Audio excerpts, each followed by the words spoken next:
Hello दोस्तों, आप सभी का मेरे यूट्यूब चैनल पे हार्दिक स्वागत है।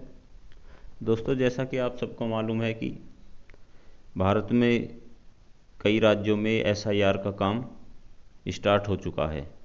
बीएलओज घर घर जाकर गणना पत्रक को डिस्ट्रीब्यूट कर रहे हैं और उनसे भरवा कर वापस लेंगे।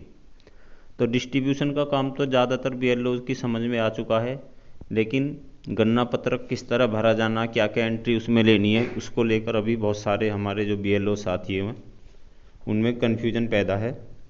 तो आज आप सभी का कन्फ्यूजन बिल्कुल दूर हो जाएगा। गन्ना पत्रक में क्या क्या एंट्री लेनी है, क्या क्या चीज़ें भरनी है, वो सब चीज़ें मैं आज आपको बताने वाला हूँ।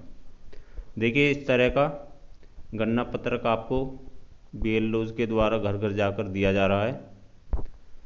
इसमें क्या है, वोटर की सबसे पहले तो जो भी एंट्री है वो ऊपर लिखी हुई है। ये देखिए, इस पोर्शन में यहाँ वोटर का फ़ोटो लगा हुआ है और यहाँ पर ये क्या है, सारी एंट्री उसकी दी हुई है। वोटर का नाम, एपिक नंबर, उसका बूथ संख्या, सब चीज़ दी हुई है। ठीक है। अब अगर किसी वोटर को अपना फ़ोटो बदलवाना है तो वो एक फ़ोटो अपना साथ में दे दे और वो यहाँ पर बीएलओ उसको पेस्ट कर देंगे यहाँ पर। ठीक है। उसके बाद नीचे आते हैं। देखिए, ये वाला पार्ट, ये वाला जो पार्ट है ये, ठीक है, इसकी एंट्री उस वोटर की भरनी है जिसका ऊपर फ़ोटो लगा हुआ है। ठीक है। क्या है एंट्री इसमें? जन्म तिथि। सबसे पहले वोटर की जन्म तिथि लिखनी है यहाँ पे जो भी उसकी जन्म तिथि आधार कार्ड में लिखी हुई है वो यहाँ पे मेंशन कर देंगे। उसके बाद उसका आधार नंबर, यहाँ पे जो भी वोटर का आधार नंबर है वो यहाँ पे भर देना। मोबाइल नंबर यहाँ पे आ जाएगा। पिता या अभिभावक का नाम, वोटर के पिता का नाम, जो भी नाम है वो यहाँ पे लिख देंगे। सपोज करो किसी के माता पिता नहीं है तो उसके अभिभावक होंगे कोई, उसका नाम यहाँ पे मेंशन हो जाएगा। उसके बाद पिता, अगर आप पिता का नाम लिख रहे हैं तो उसका एपिक नंबर यहाँ पे डाल देंगे। माता का नाम यहाँ पे मेंशन हो जाएगा, माता का एपिक नंबर यहाँ पे। ठीक है। उसके बाद स्क्रॉल करते हैं इसको। अब देखिए, यहाँ पे क्या आएगा, माता का नाम आ जाएगा, माता का एपिक नंबर, और अगर कोई महिला है तो उसका पति या पत्नी का नाम यहाँ पे लिख देंगे और उसका एपिक नंबर यहाँ पे आ जाएगा। ये सारी डिटेल यहाँ तक की ये वोटर के अपनी खुद की होगी। ठीक है। इसके बाद सबसे मेन पार्ट है जो नीचे का है। कौन सा? ये वाला पार्ट। सबसे मेन पार्ट यही है। ये देखिए, ये पार्ट केवल उसी दशा में हमें भरना है अगर वोटर का 2003 की वोटर लिस्ट में नाम है। अच्छे से समझ लीजिए, जिस वोटर का आप गणना पत्रक ले रहे हो उसका अगर 2003 की वोटर लिस्ट में नाम है तो ये वाला पार्ट भरना पड़ेगा। ठीक है।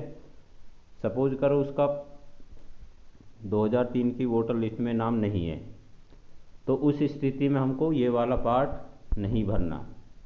तब क्या करना हमको, इसके जो दाएं साइड में जो पार्ट है ये वाला,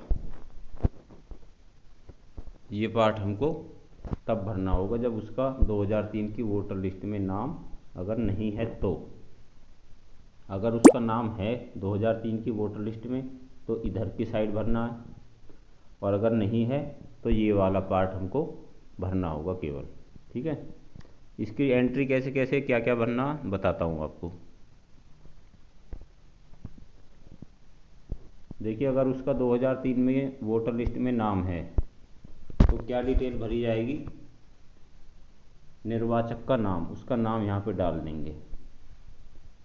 उसका एपिक नंबर भी 2003 की जो वोटर लिस्ट में उसके सामने एपिक नंबर लिखा होगा, पहचान पत्र का जो नंबर होता है, NDT करके या FJF करके इस तरह से होगा, वो यहाँ पे दूसरे कॉलम में भर देंगे। संबंधी का नाम, देखिए नाम, संबंधी का नाम अगर आप पिता का है उसमें तो पिता का दिखाना है, ठीक है। संबंध, क्या संबंध है, पिता है तो पिता का लिख देंगे पिता, माता का है तो माता, जो भी आपका संबंध है वो लिख देंगे। जिला लिख देंगे यहाँ पे, राज्य का नाम लिख देंगे। उसके बाद विधानसभा निर्वाचन क्षेत्र का नाम यहाँ पे हम लिख देंगे, और उसकी डिटेल क्या है हमें नीचे भी देनी है। देखिए कहाँ पे,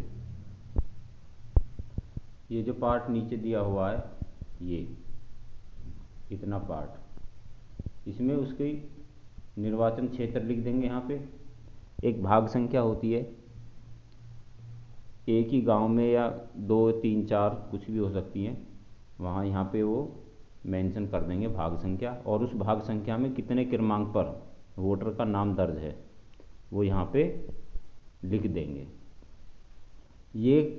ये वाला पार्ट जो है ये केवल तभी भरा जाना अगर उसकी 2003 की सूची में नाम है। सपोज करो उसका नाम नहीं है, उस स्थिति में हम जो राइट साइड में कॉलम दिया हुआ है, ये वाला कॉलम हम केवल तभी भरेंगे जब उसका 2003 की वोटर लिस्ट में नाम नहीं है।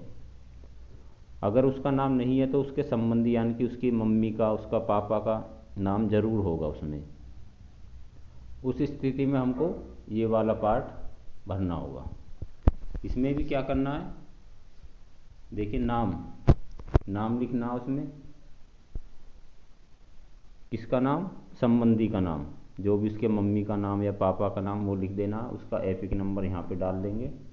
संबंध क्या है, अगर आप पापा का दिखा रहे हो तो पापा का संबंध यानी कि पिताजी लिख देंगे पिता, माता का है तो यहाँ पे माता मेंशन हो जाएगा। संबंध क्या संबंध है, पिता, जो भी है, ठीक है। जिला लिख देंगे यहाँ, और आपका राज्य आ जाएगा। उसके बाद क्या करेंगे हम, नीचे जो ये पार्ट है इसमें उसका निर्वाचन का क्षेत्र आ जाएगा। यहाँ पे भाग संख्या आ जाएगी, जो भी भाग संख्या उस समय रही होगी।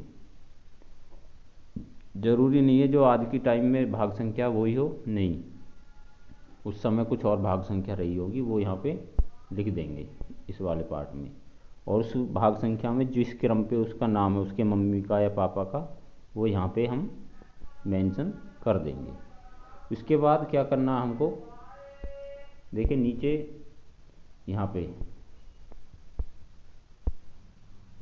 वोटर के साइन कराने, क्या कराने, यहाँ पे वोटर के साइन कराने के बाद उसके, अगर सपोज करो वोटर के मम्मी या बहन मिले, भाई मिला, तो बराबर में उसका संबंध भी लिख देंगे कि ये भाई के साइन है, बराबर में कोष्टक में लिख देंगे भाई, अगर भाई साइन कर रहा तो, ठीक है। उसके बाद फिर क्या, नीचे सबसे नीचे BLO के साइन है। सभी BLO को हर गणना पत्रक पर अपने साइन करने हैं, और जो गणना पत्रक तहसील में जमा किया जाना है उस पर BLO और वोटर दोनों के सिग्नेचर होने चाहिए। इस बात का विशेष ध्यान रखना है। तो दोस्तों, आई होप सभी जानकारी आपको अच्छे से समझ में आ गई होगी। तो वीडियो कैसी लगी एक बार कमेंट करके बताना, और कोई भी जानकारी लेनी हो तो कमेंट बॉक्स में आप कर सकते हैं। वीडियो अच्छी लगी हो तो लाइक शेयर ज़रूर कर लेना। धन्यवाद।